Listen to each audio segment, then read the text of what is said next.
हरतालिका तीज का व्रत भाद्रपद मास की शुक्ल पक्ष की तृतीया को किया जाता है। इस दिन शंकर पार्वती की बालू की मूर्ति बनाकर पूजन किया जाता है। घर को सजाया जाता है। नाना प्रकार के मंगल गीतों गाए जाते हैं। रात्रि में जागरण करना चाहिए। इस व्रत को करने वाली स्त्रियां पार्वती के समान सुख पूर्वक पति रमण करके शिवलोक को जाती हैं। इस व्रत का महत्म की कथा भगवान शंकर ने पार्वती को अपने पूर्व जन्म का स्मरण कराने हेतु इस प्रकार कही थी।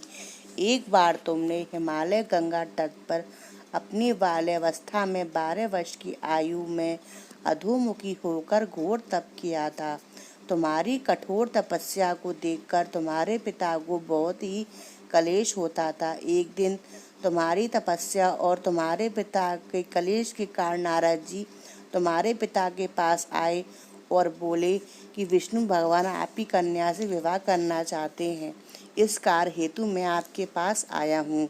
तुम्हारे पिता ने विष्णु जी का प्रस्ताव स्वीकार कर लिया। इसके बाद नारद जी विष्णु जी के पास जाकर कहा कि हिमालय राज आपकी अपनी पुत्री सती का विवाह आपसे करने को तैयार हो गए हैं। विष्णु जी ने तुमसे विवाह करने को राजी हो गए हैं। नारद जी के जाने के बाद तुम्हारे पिता ने बताया कि तुम्हारा विवाह विष्णु जी के साथ तय हो गया है। यह अनहोनी की बात सुनकर उन्हें अत्यंत दुख हुआ और जोर जोर से विलाप करने लगी। इसके अंतर्गत सखी द्वारा विलाप का कारण पूछने पर उसने सारी बात सखी को बताई। मैं शंकर भगवान से विवाह के लिए घोर तप कर रही हूँ। उधर हमारे पिताश्री विष्णु जी के साथ हमारा संबंध तय कर दिया है। क्या तुम मेरी सहायता करोगी? नहीं तो मैं अपने प्राण त्याग दूंगी। तुम्हारी सखी बड़ी दूरदर्शी थी। वह तुम्हें घनघोर जंगल में ले गई। इधर तुम्हारे पिता घर में न पाकर बहुत चिंतित हुए। वह विष्णु जी से विवाह करने के लिए वचन दे चुके थे। वचन भंग की चिंता से वह मूर्छित हो गए। इधर तुम्हारी खोज होती रही और तुम अपनी सहेली के साथ नदी तट पर गुफा में मेरी तपस्या करने में लीन हो गई।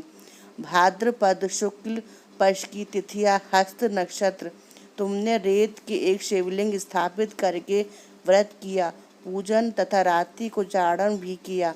तुम्हारे इस कठिन तप व व्रत के सामने आसन डोलने लगा। मेरी समाधि टूट गई। मैं तुरंत तुम्हारे पास पहुंचा और वर मांगने का आदेश दिया।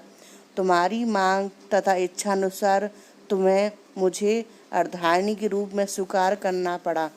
तुम्हें वरदान देकर कैलाश पर्वत चला गया। प्रातःकाल होते ही पूजा के समय सामग्री नदी के विवाहित करके मैं सहेली सहित व्रत का पारण किया। उसी समय तुम्हें खोजते हुए हिमालय राज वहाँ आ पहुँचे।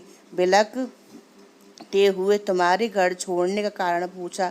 तब तुमने उन्हें यह बताया कि मैं शंकर भगवान के पति के रूप में वर कर चुकी हूँ, परंतु आप मेरा विष्णु जी के साथ विवाह करना चाहते हैं, इसलिए मैं घर छोड़ के चली आई। अब मैं आपके साथ इसी शर्त पर घर चलूँगी कि आप मेरा विवाह विष्णु जी के साथ ना कराकर शंकर जी के साथ कराएंगे।